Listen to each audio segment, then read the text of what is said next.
The original Legend of Zelda on the Nintendo Entertainment System was a blueprint for modern open world games and the mystique of older titles that were quite common back in the 80s.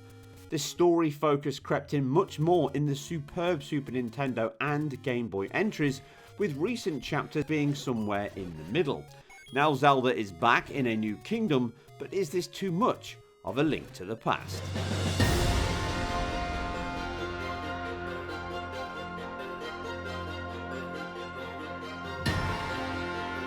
Now, Miyamoto is a legend for many reasons, creating the modern platformer and open world games in Mario and Zelda. He managed to do it all within 6 months of each other.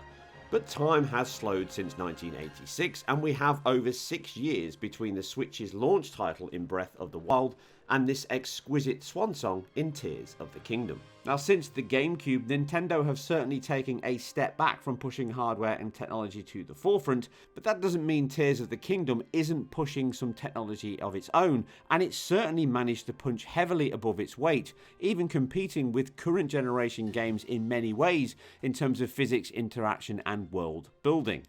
But it certainly has some weaknesses in terms of the hardware itself, which is now getting on for very old mobile phone technology, but they still manage to deliver on the visual front by using a very careful balance between low details and colour albedo for lots of surfaces, character models and building, and then keeping high frequency to a minimum. Some of this comes down to the solutions they've used for docked and undocked mode, which is where we'll start in this visual comparison.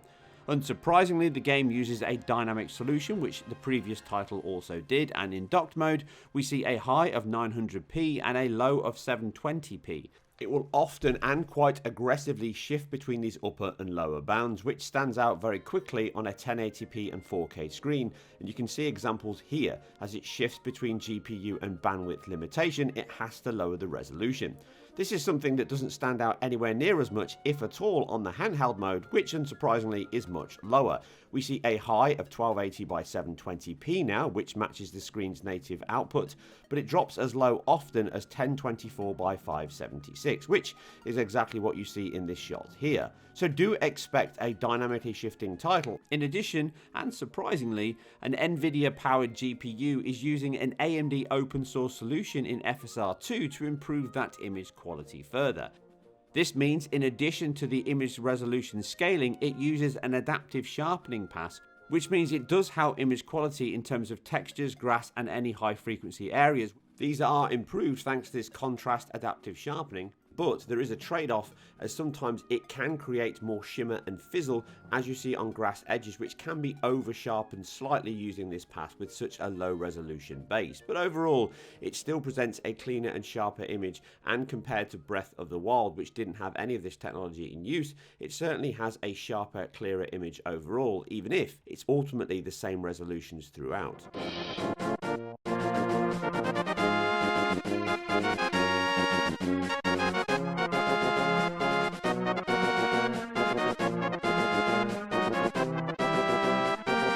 Comparing the docked mode to the handheld mode, there are no significant differences beyond the resolution delta, which can be quite stark. However, we need to keep in mind that it isn't designed to be seen blown up on a large screen as we're comparing them here, and instead the dots per inch on the native 720p screen of the Switch means that this kind of disappears into looking identical between the handheld and docked mode. Now, these reductions are quite large, but it's not unsurprising, as in the undocked mode the Switch has a significant reduction in GPU clocks and bandwidth, losing almost 20% of its bandwidth through the system, which is shared to the CPU and GPU, and in addition the GPU clocks are slashed in half or slightly lower, where they can dynamically shift if required. And this is always a balancing act between getting the best bang for buck in the docked and undocked mode, so they look practically identical. In fact, on a visual perspective, the biggest difference you're likely to see here is the lack of anti-aliasing in the handheld mode, which aids performance even more, and it really doesn't need it on that smaller screen. Ultimately, this will all pay off in the performance section, where both the handheld and docked mode perform almost identically, which we can dive into next in the performance section. All of my review is based on the retail version which we bought to test this game, and the expectation would be a 30 FPS title just like the original Breath of the Wild, which it is. And by and large, throughout open exploration, running through trees and fighting enemies, it holds on to 30 FPS very, very well. And even the launch day code does an exceptionally good job of holding on to that level of performance throughout. All my performance capture here is taken from the docked mode. However, whenever you use any physics-driven powers in the title, along with dense overdraw, long view distances, alpha effects from clouds, grass, trees, it means that you end up with high contention on the system, both from the GPU perspective on bandwidth and the CPU, because it is a shared system. And these demands mean that the physics-driven calculations that are constantly running in the title, from objects' weight, balance, falling, wind, and all the powers on top of the overdraw and fill rate the game demands in its visual aspect, means you can get flat lines of 20 FPS or 50 milliseconds while this happens. Now, this isn't often throughout the title, and it is far worse in the launch day code than it is in the patched version, but the patched version doesn't fix it either. Now, in addition to these elements, you'll also get these bandwidth demands and basically contention issues on long view distances as you're traveling through the world. In addition to this, even with the patched version applied, you can actually get some additional issues that weren't in the original launch code. Speaking to certain characters and also just traveling through the world at certain sector points, I would assume, you can get these little stutters which present as, again, flat 50 millisecond or 20 FPS flat spots, albeit very briefly. Now, this can happen consistently throughout play in very short stints, and they stand out due to the fact the Switch is very memory bound, both from a bandwidth perspective and certainly from a size allocation perspective. The game is likely double buffered. This helps in two areas. One, input latency is reduced because there's only 2 frames in flight, and also it aids with that lower level of bandwidth and memory allocation because it can only draw 2 frames at once. This means that when it gets bound like this or contention happens between GPU and CPU, then 1 frame has to wait and it falls back to that 50 millisecond line, which gives you a flat 20 FPS readout. This can happen during battles and through riding, and again, physics-driven elements are the biggest impact. Taken as a whole, with the hardware limitations of the Switch into account and the demands put on it here by Zelda, then overall the performance is very impressive. Certainly do expect dips, judder and some performance hiccups throughout play, just as Breath of the Wild also had. But don't expect a game that performs terribly, and I'm showing you some of the worst examples here, and potentially with all open world games, there may be other areas of the title that perform even worse. Although it would be a stretch to say it's a bad performing title, it certainly has enough performance hiccups throughout play that you can notice this no matter where you sit on that performance impact line. Ultimately, the game would benefit most from an increase to its memory bandwidth and speed, and overall the CPU might also benefit from an increase in clock rate. I don't think most of the issues here are GPU bound per se, but more of a contention and bandwidth issue, but that unfortunately isn't something we can test at the moment. Using the Ultra Hand powers, for example, does raise the view and extend the field of view, which puts more demands on the fill rate and GPU. So again, all of that adds up to an impact on performance. It is starting to show the limitations of the Switch hardware, but this would certainly be a title that would benefit from significantly better hardware, which we may yet see in the Switch's successor.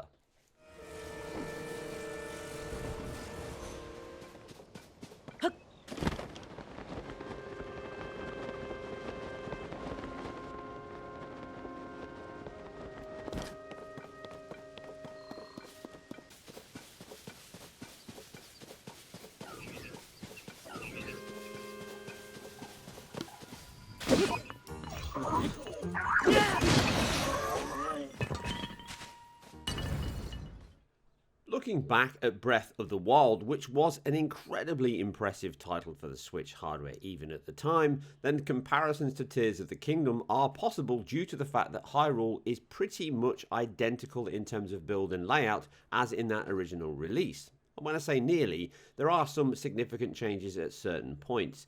The world has changed in terms of access to the ground. The same spots as you see here now have these huge craters in them with the infection across Hyrule, and this can affect some of the spots as you play through the game. From the fundamentals perspective, the art design, the textures, the wind simulation, the dynamic time of day and weather are all practically identical to that original release. You can notice some tweaks from an artistic perspective here. The billboard sprites used for trees and rocks and other areas in the title have been tweaked, but most of that is an artistic reason and nothing to do with performance or hardware limitations.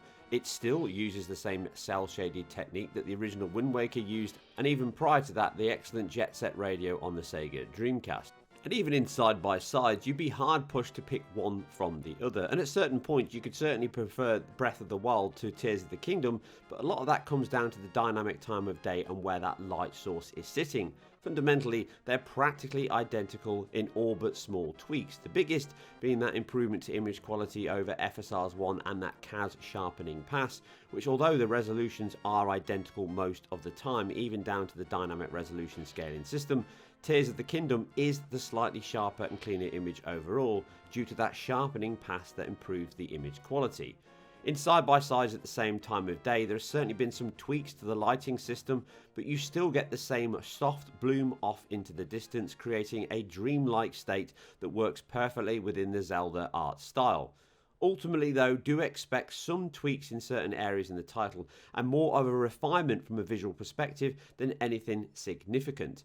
That said, there have been some improvements to textures and assets in the title. Comparing these same sections as close as I possibly can with the same lighting as possible, you can see improvements in texture filtering. To a very minor degree, it looks subtly pushed out, and the textures and assets themselves do appear to be either remastered or improved by AI upscaling, which can help some of the wood and ground areas. But realistically, even in zoomed in comparisons as you see here, it's very hard to notice anything of any significance in terms of a visual improvement, but they certainly have refined walls, floors, cobbled aspects, and improved the clarity of certain textures. Just don't expect it to leap out at you even in side-by-sides. Texture filtering still seems to rely on a bilinear solution, albeit slightly further out, again pointing to bandwidth limitations, and ambient occlusion is slightly better here, but because it relies on screen space ambient occlusion, it can also be very unstable due to the low resolution and flicker quite a lot, which can cause some issues, certainly in interiors and even certain sections outside with trees.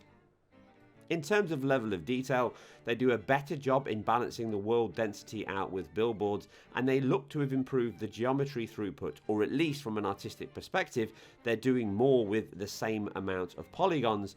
But realistically, even zoomed in and in like-for-like sections, the biggest difference you'll see is that dynamic weather and time of day, which are still excellent in Tears of the Kingdom, with heavy rain particles pouring down mixed with electrical strikes that arc on the ground, leaving particle sparks whilst casting dynamic lights complete with shadow casting that dances across that night sky. The lighting throughout is very artistically driven, mixed with minimal use of light volumes, bloom, atmospheric scattering elements, and this is bolstered further here with the new cloud system, again impressively delivered, relying on extensive use of sprite imposters that add incredible depth and scale, which sums up the game's grandeur, pushing Hyrule with a vertical expansion of the map, offering the cloud city above and the dark catacombs below. This is at the very least double the size of Breath of the Wild, and likely even more, with some of the most impressive moments of your adventure diving thousands of feet from the clouds above into a pool below, or gliding down to the land below. This is all driven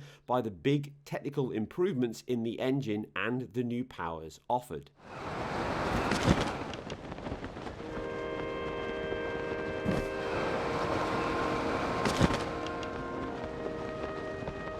Now, physics are often the most loved and minimal in games. Back in the late 90s and early 2000s, the industry was making big pushes to raise simulation of water, collisions, explosion, and more.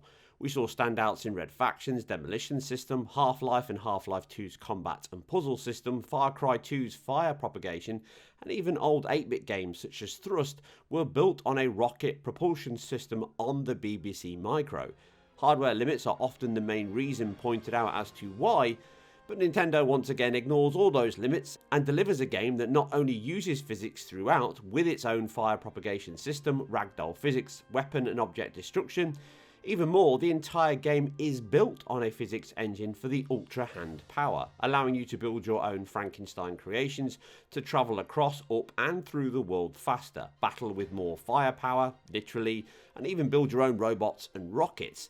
If this was running on a PlayStation 5, it would still be an impressive display of simulation. The fact this is all running as well as it does and ingrained as it is on a 4-core 1GHz ARM CPU with only 4GB of total RAM is mind-boggling, the kind that only Nintendo seem to consistently achieve. Although it is one of the main causes for the big performance issues the game has very often, it's hard to stay mad at just what has been achieved here. From a purely technical level, it stands out as a grounded and fun physics simulation, but it also adds immeasurably to the gameplay and fun factor, with the best moments during my play so far figuring out ingenious ways to pass the next hurdle or beat the next boss in your own way, as if the game designer never intended it to happen this way, when in fact it was always part of the design. Something of a Nintendo raison d'etre, and it's likely the reason the game has made and will continue to make a big and long-lasting impact. An incredible achievement, and I wish more big studios would follow this path of giving us more alive, dynamic and choice-driven gameplay, which grabs hard and is difficult to let go, something Nintendo often achieves.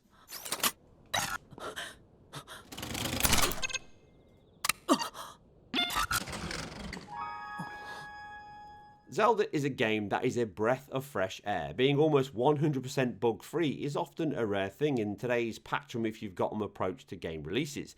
They rarely release unfinished games, and the 6 years they've had since Breath of the Wild, this has given the team the time to deliver a finished game even in its retail form. Some small tweaks from that patch aside, the performance issues can almost be forgiven, but like Breath of the Wild, it's a game that has aspirations sometimes beyond its host hardware.